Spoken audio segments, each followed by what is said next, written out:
As I've been watching videos of YouTubers arguing the points of anarchy, both anarchist and libertarians, I've also been noticing the themes of misconception from both sides on what the core anarchy values are. And there has to be some. To speak of anarchy in the pejorative sense as a political policy is just silly. Though I will admit to anarchy as being the deconstruction of the current understanding of politics, though not to the set the world afire in some others might envision. I read this book, What Makes You Not a Buddhist, by Zong-Suk Kinsey, and I thought that it would be a good approach to this problem. He states in the book, while trying to explain to a man that he's on a plane ride with, what sets him apart as a Buddhist, what makes him a Buddhist.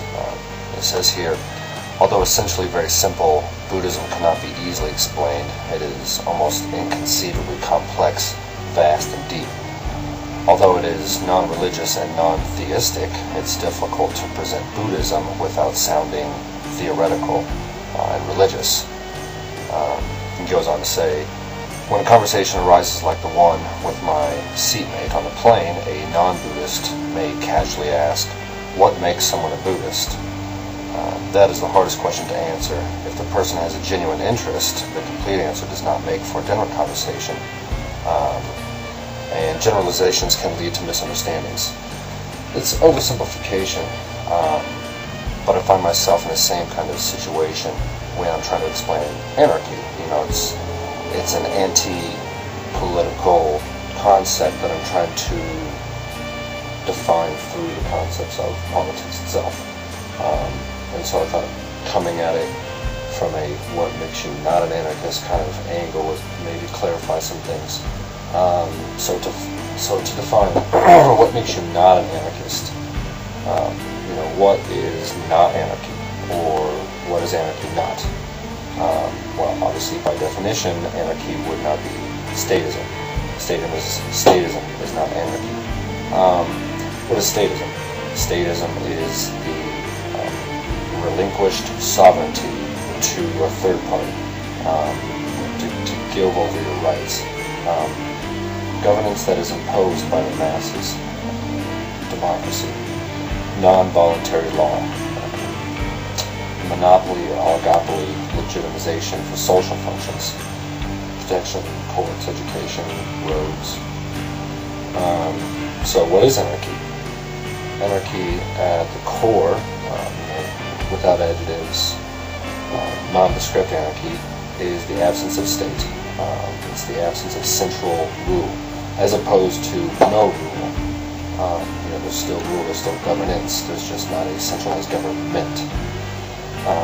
Voluntary business type agreements for laws, freedom to choose from an array of governing options, anything from socialistic communities to live off the land of minimalism. The argument is against state being the only government, not against government itself. People will always govern themselves. Anarchy actually allows them to do this themselves, not through some community representative and some faux democratic process. But as long as there is a majority, there will always be a minority.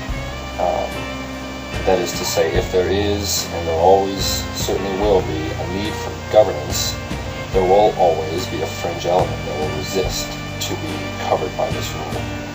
Anarchy is the only system that allows for this. Ergo, anarchy allows for the highest level of freedom. In a way, I guess it boils down to whether or not you really truly value freedom as backed by not having a government as opposed to having a government.